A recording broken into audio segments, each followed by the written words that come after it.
प्यारे बच्चों, आज हम इतिहास का चौथा पाठ आदिवासी दीकू और एक स्वर्ण युग की कल्पना पढ़ने जा रहे हैं।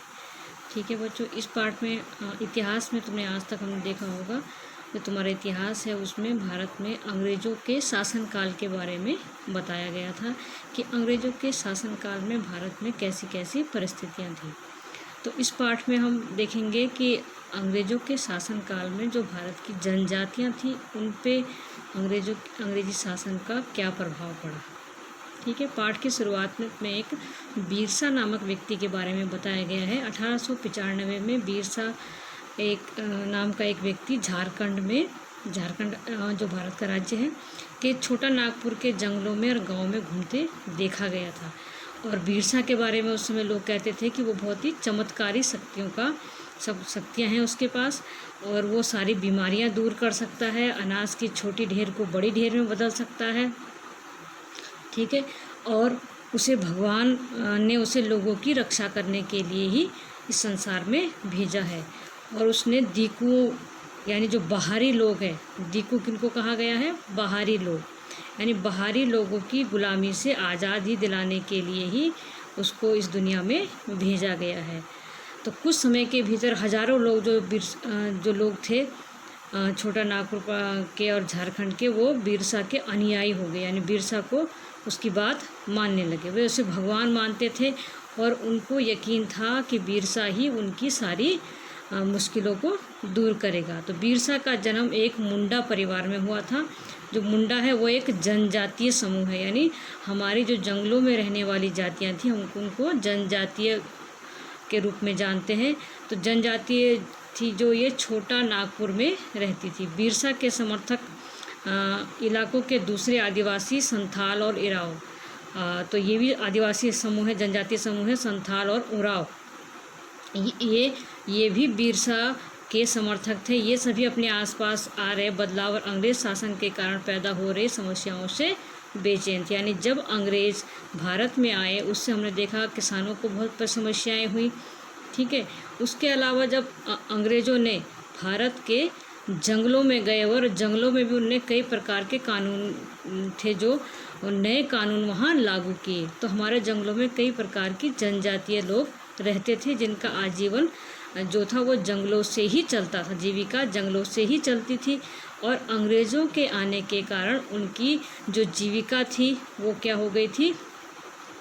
खतरे में आ गई थी। तो अंग्रेज़ों ने नए नियम लागू कर दिए थे। तो बिरसा जो था वो किन समस्याओं को हल करना चाहता था, इस पाठ में हम पढ़ेंगे कि बिरसा किन समस्याओं को हल करना चाहता था। लोगों की ऐसी कौन सी समस्याएं आ गई थी जिनका हल ज़रूरी हो गया था, यानी उस इलाके के लोगों को किन लोगों ने गुलाम बना लिया था। अंग्रेज़ों ने आदिवासियों के साथ क्या ऐसा काम किया था जिससे वो उनका जनजीवन ज़्यादा प्रभावित हो गया था।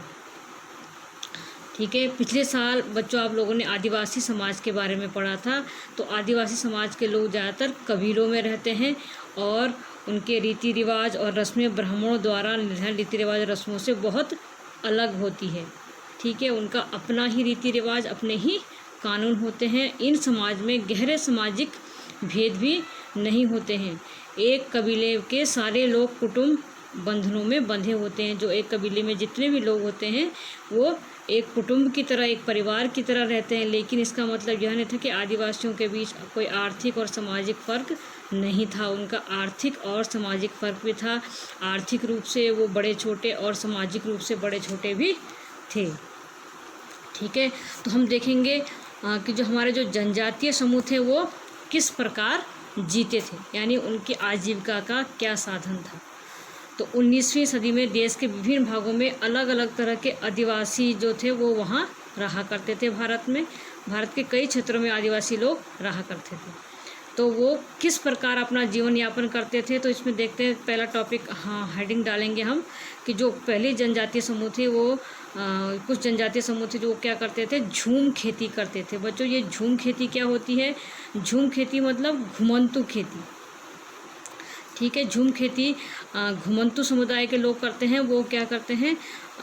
जंगलों में छोटे छोटे भूखंडों को साफ करते हैं और फिर उसके बाद उसमें उगी जो घास फूस वगैरह है उसको जलाकर साफ कर देते हैं और जो घास से जो राख होती है उसको उस ज़मीन पे घास को जलाने के बाद जो राख बनती है, जो कबाड़ वगैरह जो होता है किसी जंगल में, तो उस पहले उसको साफ़ किया, फिर उसको सुखाया और फिर वो उसको जला दिया, फिर उसके जो राख बनती है उसको उस खाली ज़मीन पे उसको बिखरा दिया।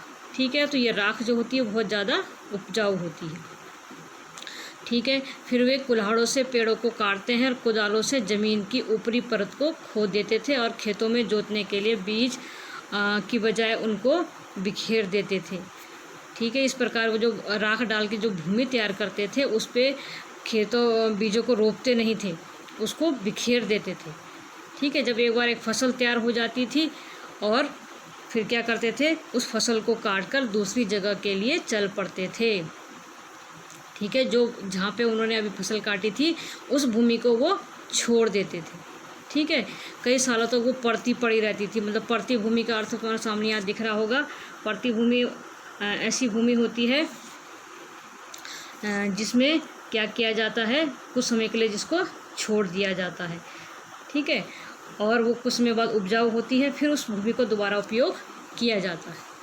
ठीक है, तो झूम खेती का मतलब क्या हुआ, ज़मीन को, जंगल में ज़मीन को साफ़ किया, फिर वहाँ बीज बोया, फसल उगाई, फिर उसको छोड़ दिया, फिर अगले बार फिर कुछ दूसरी जगह पे जाके फिर वही प्रक्रिया को दोबारा शुरू किया और वहाँ भी खेती की, फिर उसको क्या कर दिया, छोड़ दिया, फिर अगले जगह पे जाके इस प्रकार वो घुमंतु खेती किया करते थे, जिसको हम झूम खेती के नाम से जानते थे।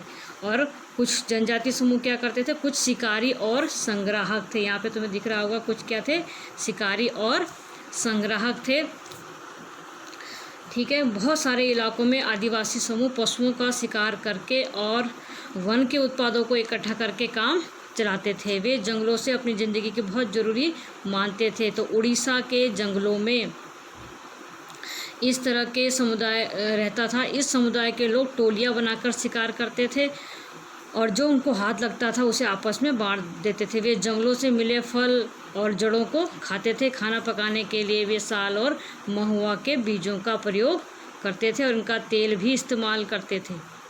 ठीक है, तो इस प्रकार वो जंगलों से मिली जड़ी बूटियों का इस्तेमाल करते थे और जंगलों से जो जड़ी बूटियाँ या कोई चीज़ इकट्ठा करके लाते थे उसको स्थानीय बाज़ार में बेच देते थे। और जो स्थानीय बुनकरों और कारीगरों को चमड़े की रंगाई के लिए कुसुम और प्लास के फूलों को भी बेचा करते थे।